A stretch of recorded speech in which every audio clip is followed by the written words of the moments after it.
premier point que j'aimerais relever ici, c'est ce que Jean-Paul II appelait la contemporanéité entre le mystère de la croix et le mystère de l'autel ou le mystère du sacrifice eucharistique. Jésus avait un tel désir de nous manifester son amour, la folie de son amour, qu'il est mort sur la croix pour nous. Et au cœur de l'histoire de l'univers, depuis le Big Bang jusqu'à la venue en gloire du Christ, il y a cette croix dressée sur le monde. Autour de cette croix, l'univers entier semble poussière, disait le patriarche Ignace IV d'Antioche, gravitant autour de ce grand mystère de la folie de l'amour. Et Jésus aurait aimé que chacune, chacun puisse se trouver ce vendredi saint au Golgotha pour voir ce visage qui nous aime, pour être purifié par le sang rédempteur, pour voir la tendresse de Dieu qui à la fois porte sur lui nos péchés et qui en même temps nous en délivre par son infinie miséricorde, voir son cœur transpercé d'où jaillit le sang et l'eau, la vie même de Dieu qui nous est perfusée et transfusée à ce moment-là. Et tout le monde ne pouvait pas être là le vendredi saint. Et alors, il a inventé l'Eucharistie. On pourrait dire que la croix, c'est vraiment le lieu du rendez-vous. J'ai eu l'occasion de travailler chez Mère Teresa à Calcutta et je me souviens d'un homme qu'on avait amené, qui n'avait plus que les os et la peau rongée par les bêtes par-dessus. Et il m'avait demandé quelque chose à boire, je lui avais donné, il n'avait pas réussi à avaler, quelque chose à manger.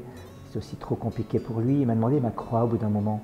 Et je ne voulais pas lui donner un signe contraire à sa religion. Puis il a tellement insisté que j'ai enlevé la croix, je l'ai mise dans sa main et il m'a fait signe non autour du cou.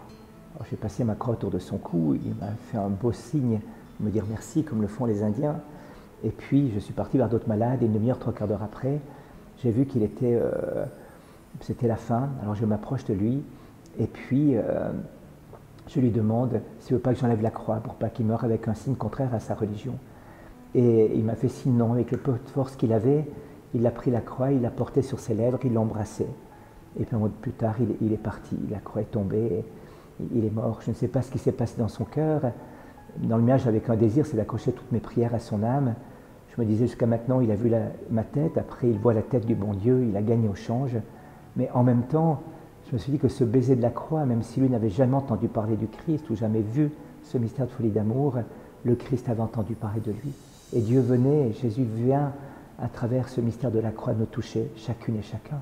Et lorsque nous sommes à la messe, eh bien, il y a cette mystérieuse contemporanéité entre le Golgotha et l'autel. C'est comme si 2000 ans d'histoire étaient balayés et nous sommes, avec Marie et Jean, au pied de la croix du Christ. Et ça, c'est un mystère prodigieux qui nous rend véritablement contemporains, qui rend l'actualité de la croix. Il y a eu un sacrifice dans l'histoire de l'humanité, celui du Christ sur la croix, auquel nous sommes rendus présents à chaque messe. Et quand Jean-Paul II parlait de réveiller dans son peuple une stupeur eucharistique, eh bien, je crois que c'est le premier élément de la stupeur eucharistique.